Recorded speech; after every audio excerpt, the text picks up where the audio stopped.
Nongeye kubasuhuza cyane mwese mukujyana Voice Media Rwanda TV dutangiye isomo kwiga kudoda season ya 18 episode 55 turimo gusatira finale rwose nta episode ngasigaye mubwira ati nzabatangariza finale ariko bari episode imwe ni vuba ngaha turacyafite byinshi byo gukora hano nkikora ntabwo turaritera twararikase epurete zo mu rutugu itegeze zara mu rutugu ikote ryacu hari mu rutugu hitegereze reba ukuntu zira no guzihagaze gutya nafashe video reba zira no ukuntu zihagaze bira byose purete ibifitemo uruhare wabibonye reba hari ku rutugu neza hejuru ukuntu wahagaze bira byose purete niyo ibifitemo uruhare bitewe nuko wenda hano se ndanatera n'agapasi cyane ngo nyoroshe ariko uko byamera kose forume uba wamaze kuyibona saza rero ntabwo tinda we mushyashya ikote turi gukora ni iringiri nifite zino modeli zose uri kureba hano hari wakatse modeli nizi reba ari imbere imeze nk'iripasushye akantu k'agapasura hari imbere hari abantu bagerekeranya hari abapasura rifite imifuka naho ni modeli yewe ushaka na pasura wayashyira inyuma nabyo bikaba modeli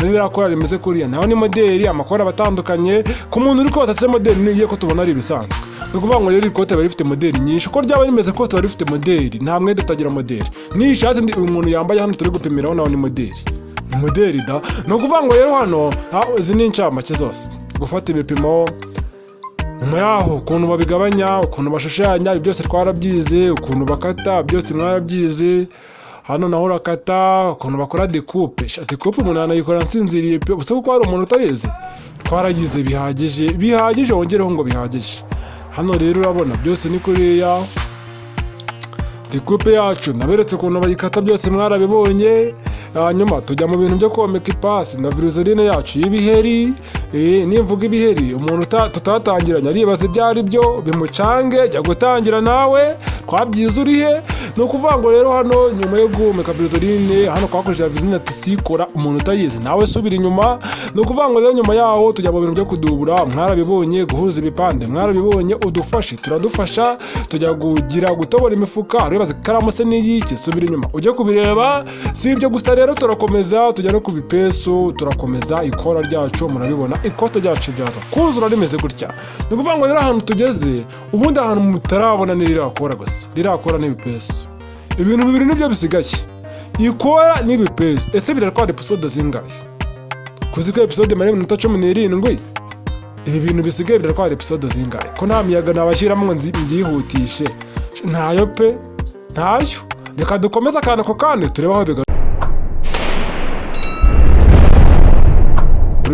gusa niyabura episode imwe nzayibabwira ni ukuvuga ngo rero hano tugiye gutangira nyuma yo gukora subscribe duhita dutangira kandi nizere ko subscribe koko wayikoze nimero ya groupe ngiyo maze iminsi nabivuga ibintu bya groupe ariko groupe murabimenyereye nyandikira uwo utarajya muri groupe umbwire ngo shyira muri groupe muri kwanga kuyijyamo mwarangiza mukambwira ngo episode ya mbere irihiye ko nakererewe kujya muri groupe warakererewe jya kwishaka kuri YouTube irahari ntabwo nigeze mbaheza ngo nyihishe ariko kumbwira ngo njye kuyigushakira nyikoherereze icyo gihe rero dushyigikire unadutere n'inkunga kugira ngo nanjye njyane muri ayo maserivisi yose kuko nabikoze waranze kujya muri groupe cyangwa se nibwo ukibibona nimba aribwo ukibibona rero ihangane n'aya mabwiriza yose twereka ko dushyigikiye ujye no muri groupe umwe muri twe hanyuma bazi niyo serivisi ninjye kuyigufasha niba navuga ati mfashije umuntu turi kumwe turi guhorana naho ubundi kuza kuri YouTube ukareba akavideo kamwe ukazongera kuza hashize ukwezi kuza hashize umwaka icyo gihe tuba tutarajyana neza kandi buri umuntu turi kumwe neza buriya nk'abantu bari muri groupe mpita mbibona vuba ko turi kumwe cyane ni ukuvuga ngo rero hano epurete hano basubije inyuma gatoya nk'umunota umwe ariko ibintu byo gutera ama epurete mwarabibonye shaka nakwishegekera nabivuzeho cyane bihagije muri episode yabanjirije iyi ngiyi nyuma yo gutera epurete nafata nk'agatambaro nakase ngahinemo kuri inshuro zigera muri enye ziriya ni inshuro enye mbaje guhinamo bwa mbere inshuro ebyiri nyine mpinyemo bwa mbere nuvuga ngo mpinnye inshuro ebyiri mpinnye rimwe kahinamo kabiri kabiri nongera ngahinamo bihita byihinamo kane noneho mpita ngateraho hariya kuriya wabibonye ibi byose twarabikoze ni ukuvuga ati ku muntu warebye episode yabanjirije hano nta busobanuro bwinshi ngo kanicegekera ahubwo ariko wowe mushyashya utavuga ati buriya wasanga asobanuro y'icegekera reka mfe kubivugaho gatoya ni ukuvuga ngo kariya gatambaro ndagateraho hariya nk'ibisanzwe ariko nitonderaho ndi gushyira urudodo ngomba kwifashisha kutire ni ukuvuga ngo ku bijyanye na epurete cyangwa se kariya gatambaro ku ikote nyirizina aho biri bufate ngomba kwifashisha icyo nakita kutire yo mu rutugu. Kutire igomba kubonekamo kuko niyo izamfatira purete, ni niyo izamfatira kaya gatambaro. Mu gihe cyose nta kutire wasizemo ufite ibibazo kubera ko bino bintu ntabwo wapfa kubicamo neza bitewe nuko iyo kutire niba iri kumfasha hano. Nuko myenda itunduruka se nufata amakutire agasigara gatoya bigatunduruka bikavamo. Hoya n'urudodo dushaka kurusubiza mu rundi ariko nibura rukajya ku ruhande rurimo kutire. Nturujye ku ruhande rundi rw'akaboko, ushaka kujya kwihutira ku ruhande rw'akaboko ugasanga ugiye gushyiramo ibintu by'amarinda, kongera umeze nk'aho ugiye gutera akaboko bwa kabiri. Rero ntabwo byaba ari byo. Ipurete zacu zimaze kujyamo, igisigaye ngiye gutera ikora. Nyuma y'ikora ibipesu, nyuma y'ibipesu tube turasoje. Urumva ko hasigaye ibintu bibiri, ikote akantu ku kandi, umva ndabangiye nanditse zina mu bantu bagiye bakora imyenda ikarangira neza akantu ku kandi, urwego rw'ikote. Ndaba dusoje hano rwose isomo rero barigezeho, ni ukuvuga ngo umuntu wese uzashaka kwiga rino somo, ushaka kwiga ikote azaryiga azasanga rihari riteguye neza aryige. Niyo mpamvu rero akantu ku kandi hano rwose rirahari. Rero nkubwira ati wowe nkurikirana umunsi ku wundi, komeza ukurikirane buri kantu kose hano. Ikora ryacu rero hano ngiye kuritera, ariko ndimo ndareba hano ahandi mba narifungiye hasi nyine ngomba kuricomekera ni hano, ariko ngomba kwitondera k'akadodo k'inyongera nagiye nshyira hano hejuru. Wabibonye? Reka ndihinemo kabiri gutya, urabibona byose mu kanya. Nimara kurihinamo kabiri, fataho nakita hagati na hagati hano shyiremo akarizeri hamwe ndi bucomekere ikora. Kano karizeri nsizemo hano shyireho akagwa, reka mbe nsizeho akagwa, ariko kano karizeri nshobora kutaza kugakenera, ariko ntacyo reka mfe kugashyiramo. Sasa rero wabona ko bimeze kuriya, ni ukuvuga ngo aho ndi bugire ubwiza ni hano. Impamvu mageze hano wakibaza ngo ni iyi, kandi impande zose ari ku bwiza, ni ukugira ngo ka kadodo ndabisobanura gute? Reka ndabisobanura mu kanya maze kuritera nibwo uri bubibone. Ni ukuvuga ngo ugomba kwitondera ahantu hari ka kadodo nagiye nshyiramo hejuru k'inyongera ko kugira ngo ndyamishe kutire ku ruhande rumwe. Hari ukuntu ikora riba riryamiye inyuma ku ishati ya kigabo murabizi. Reka harambaze pima, nibura harandapima 1.5 ku ruhande rumwe, 1.5 niho ngomba gufatira ikora ryacu, no kuri runo ruhande rundi naho ndapimamo 1.5, niyo ngomba gutangira ikora ryacu cyangwa se ngomba kurisozereza kuri ya 1.5 hariya. Ibi nabyo uraza kubibona mu kanya mwiteranya. Ahantu mutari buze gusobanukirwa neza ni kariya kadodo aho nise ku bwiza hano, kubera icyo ariho nise ku bwiza. Iyo umuntu ahinnye ikora akariryamisha ku ishati ya kigabo hari ahantu haba hari akadodo k'inyongera umuntu oya, ku ishati ya kigabo ho ntabwo bimeze nka gutyo, kaba karimo ariko kagaragara ku mpande zose, ariko hano ho kari uruhande rumwe, akadodo kari hejuru ku musozo ku ikora k'inyongera. Rero kagomba kuryamira ku ruhande ndi buze kugira ubwoko bubi, nirwo kaba kariho. Bivuze ngo hari akari ndahita ku bubi, hari akatari niho nagiye nshyira tuno tuvi ariho ku bwiza. Ibyo bintu narabisobanukiwe.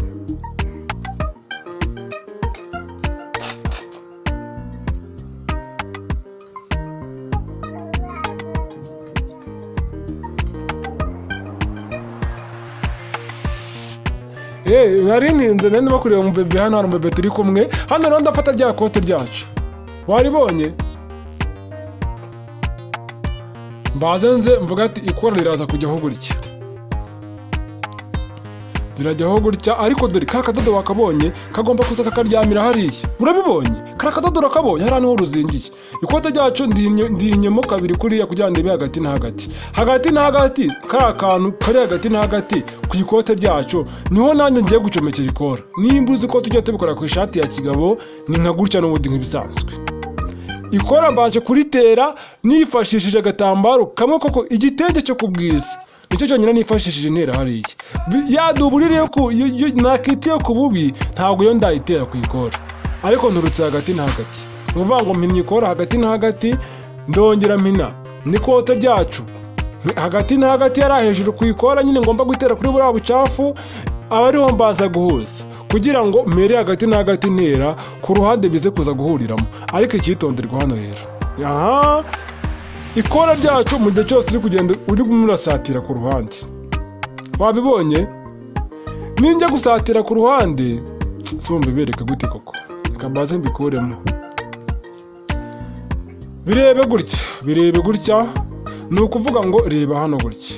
Mu gihe cyose ikora ryacu uri kuritera utaragera ku ruhande neza. Reba hariya ku ruhande ka kago kacu ko kuri rya 1 mwabonye, reba ngiye kurihuza neza naho ikora rirangirira hariya. Ariko nyirizina urabona ko ikora ryacu munsi ya rya 1 kuhareka kugera ku bucafu cyangwa se kugera aho nakita kuri kutire ariho hagiye gusagukamo kugira ngo ikote ryacu mere nko mfashemo ari kuyikora.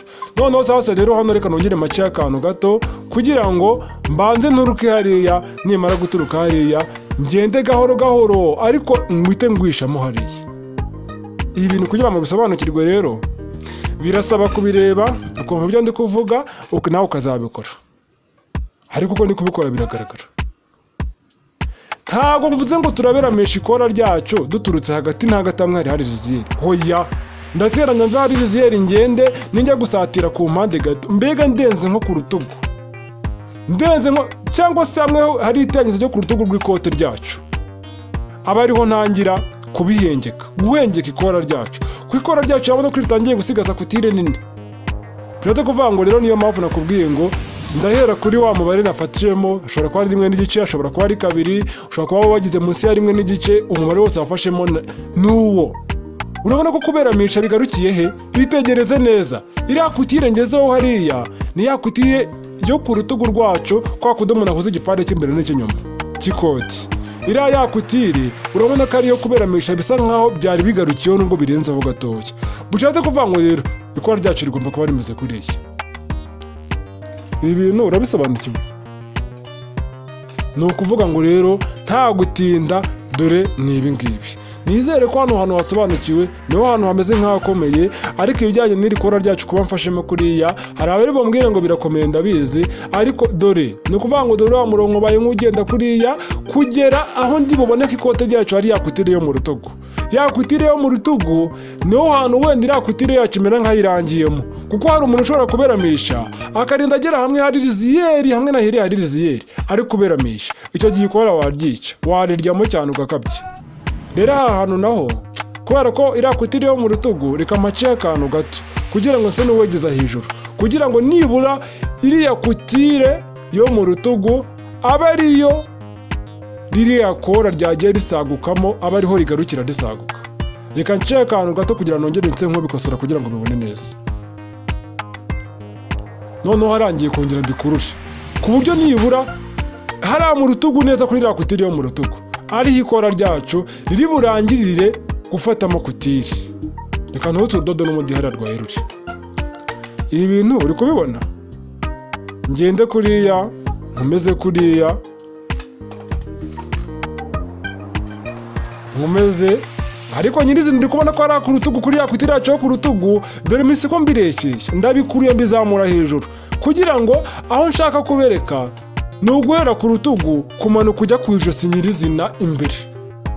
Ku rutugu ndi kuvuga ntabwo ari hamwe hari riziyeri hejuru nacomekeye akaboko, ahubwo ni ahantu mu iteranyirizo ry'igipande cy'imbere n'icy'inyuma. Urabona ko nibura kutire y'ikora ryacu kuri nagiye nyisaguramo, nyisaguyemo kugarukira hano ahangaha mu iteranyirizo ry'igipande cy'imbere n'icy'inyuma niho nyigarukirije hariya. Ni ukuvuga ngo nanjye rero ahandi hose ndabireshyeshya gusa.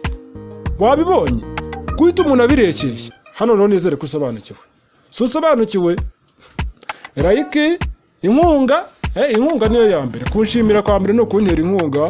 Buriya kumbwira ngo urakoze nabyo yego ni sawa, kunyifuriza umugisha nabyo ndabishimye, ariko nyine shyiramo n'utuntu tw'inkunga kugira ngo turusheho gukora amasomo menshi. Ega uwo mugisha uva muri kwese, nyine Imana niyo uduha, ariko namwe mukabigiramo uruhare. Buri Imana ifasha uwayifashije, niko nabyita.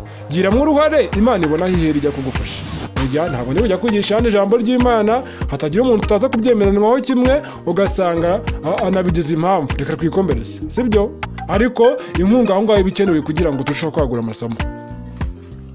Yaba bivuze ku rwego rwo kuvuga ngo hari nk'umuntu ushaka kuvuga ati ngewe inkunga yanjye ni uko nkwifurije umugisha. Ndashimye pe, kandi nshobora no kubona umugisha urenze kuba wamuhereza inkunga y'amafaranga.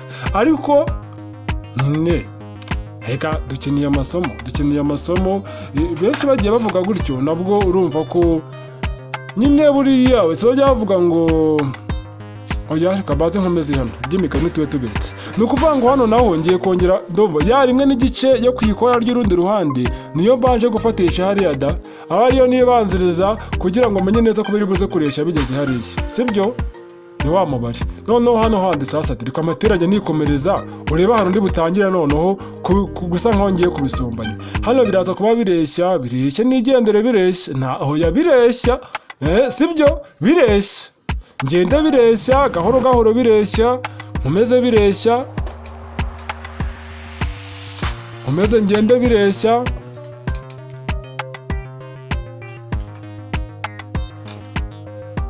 nkomeze ngende bireshya subscribe nizere ko wayikoze nkigera hano handi muri ryateranyirizo urahabona niyo nongeye gutangira kubisumbanya kugira ngo mite ngo muri rya rimwe n'igice gahoro gahoro mbisumbanya ngenda mbisumbanya nkomeza mbisumbanya ngere hamwe ikora ryacu ritangiye rigomba gutangira neza raritangira neza mu kadomo hano mwikata simuzi ko muri episode ya mbere kwabanje gukuraho nk'imibare y'ikora ntimwabibonye ubu tayari mwatangiye kubona aho bihurira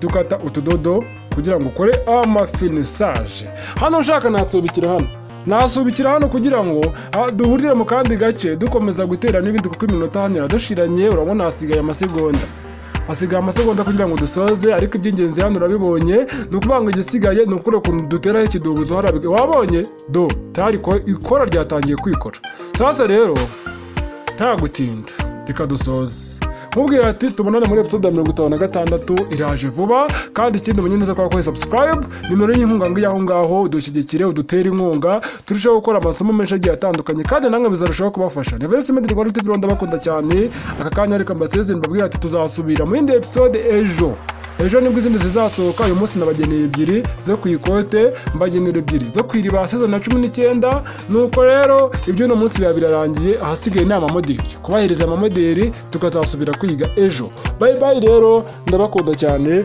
kandi byiza biracyaza kandi nizere ko wakoze subscribe kandi ujya muri comment una sharing rwose n'inkunga akantu k'inkunga mukakibagirwa mukazirikana rwose kuko ibyo byose dukora niho biba biva kandi ndabakunda cyane kandi murabizi urukundo bakunda ntirugereranwa nta nubwo washidikanya kuko nangubwanyu